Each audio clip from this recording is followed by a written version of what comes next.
Good morning, YouTube. So right now I'm here at Boonville, Indiana, and I'm at a cold storage.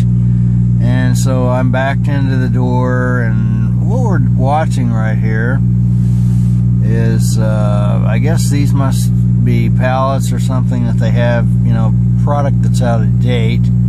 And so this guy is actually dumping the product in the dumpsters.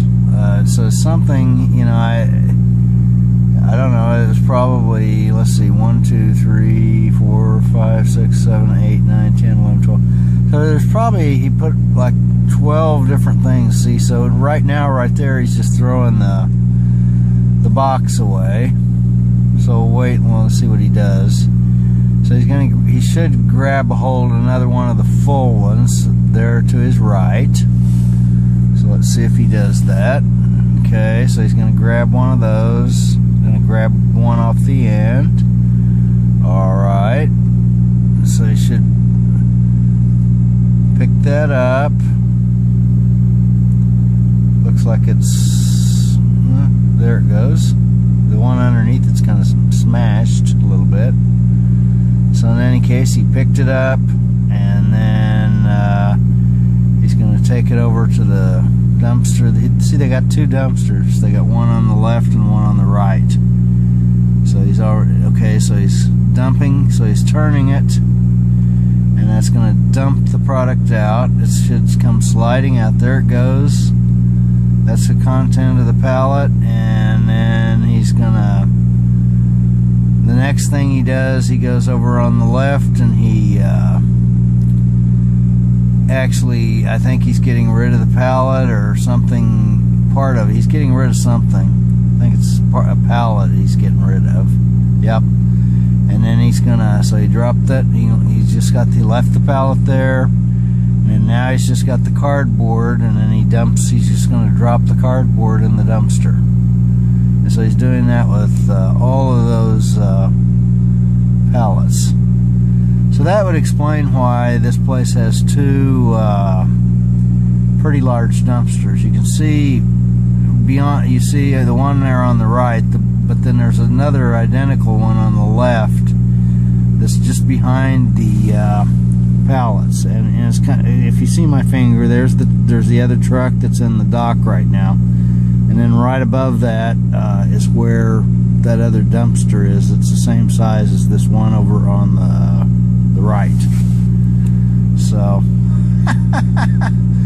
kind of interesting. I've never seen that go on really at a cold storage. I've never seen them actually just do that. I'm sure they... Oops, he's having trouble with that one. Oh, there it went. Okay, enough of that. Now it's quite a few hours later. It is, I don't know, what time is it? I'm trying to see. It's about 11:30 Eastern Time. And so the load that I have delivers at 3 a.m.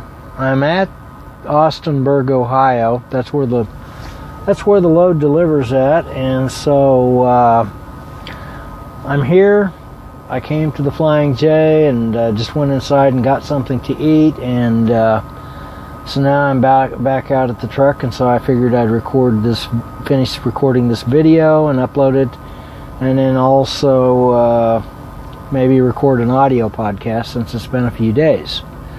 So I have time to do that, so I'll probably go ahead and do that.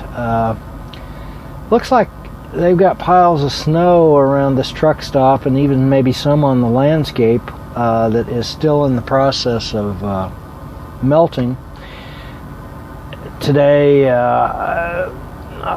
especially in southern Indiana, it was where I picked the load up at. It got up to about 61 degrees. That seems to be about the warmest temperature that I saw. And then I think probably tonight,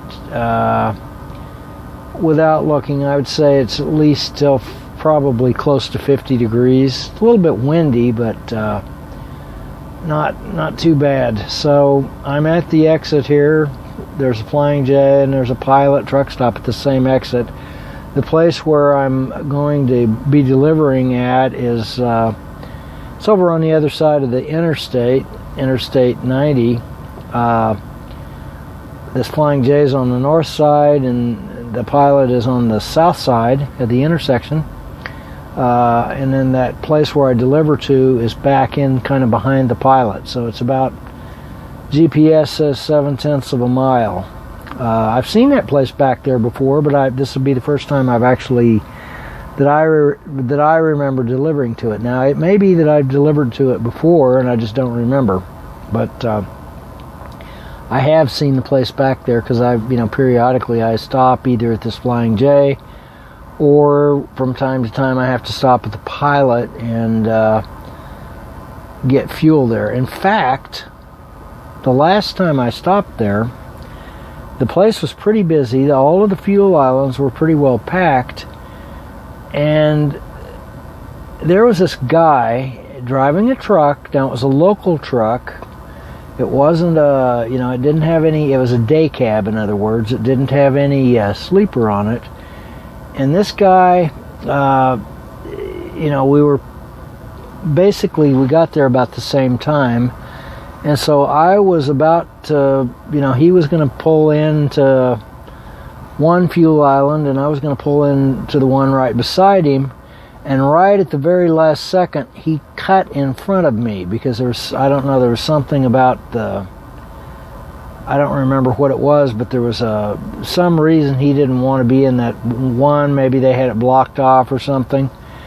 It might have been out of order, and so he cut in front of me right at the last second, and I had to hit my brakes, and that was at the fuel island. So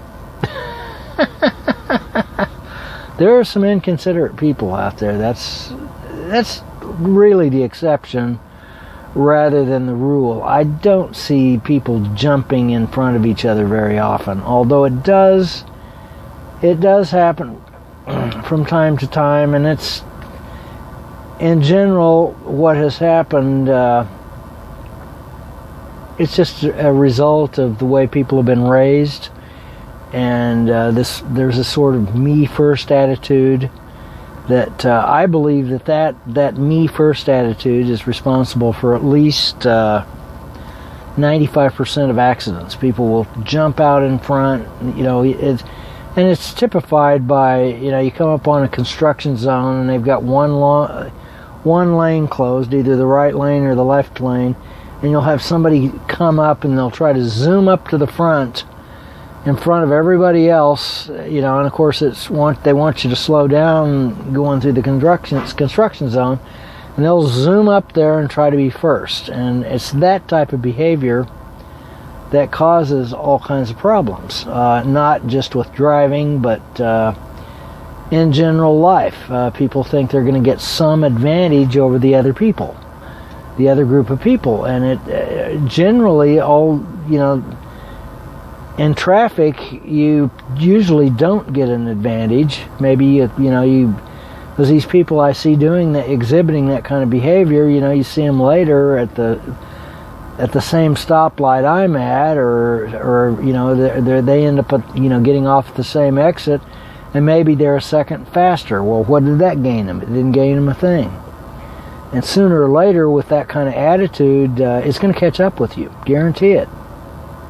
So, but that's part of the mentality that people end up with. It's kind of me first, and I'm going to be the head of the pack or whatever, or I'm going to have an advantage over somebody else. And you don't. You don't have an advantage. That's the thing that people don't realize. They're actually putting themselves at a disadvantage. The classic example I give is you go in the bank and there's the pen, and and nobody's looking, and you think, oh, free pen, I'm going to swipe this pen, nobody will notice, and I'll have a big advantage because I have a free pen, big whoop. You traded if they tell you to take the pen, that's another story. If they're giving the free pen away and they say, here, to have this pen, that's different. But if it's just laying there and you think, oh, I'm going to swipe it, because while nobody's, especially if you do that, while you think they're not going to notice, or you go in the supermarket, you know, and I see people, you know, I know people will go in the produce section and they're kind of popping grapes or something in their mouth. You're trading a little piece of your soul for that, because then you have to justify in your mind why you did that, you know, and that wrong is really right and right is really wrong. And, you know, it's not so much the big things that we do that sort of matters as much as the little small things. How do you relate to other people? Are you honest? Are you honest with yourself? And it's those little tiny things that tell a story, you know, and so, you know, we're not here to be perfect, but we're here to become, you know, in part to become more aware. So you're far better off from a peace of mind standpoint. You're far, far better off to do the right thing, even if it seems like you're putting yourself in a disadvantage. Much better off doing the right thing, and you're going to be able to, you know, then you'll be able to sleep at night. Chances are good you're going to be a lot better able to sleep at night, and you won't have to constantly twist things in your mind, because the problem with twisting, you know, trying to see wrong is right and right is wrong, the trouble with that is that if you do that for just one little thing, then you're going to have to do it eventually you're going to have to do it, you keep doing it and doing it and doing it for everything, to the point where everything's backwards. You see the world backwards, and then you don't have any judgment anymore. Your judgment is completely gone. And you're almost guaranteed to do the wrong thing, because the wrong thing is going to glow. The wrong thing is going to seem like that's the right thing to do. And what the real right thing is going to scare the hell out of you. You don't, you know, it'd be like showing a cross to a vampire. So anyway, better be cutting this off. It's getting a little bit longer. So from Austinburg, Ohio, I'll catch you later.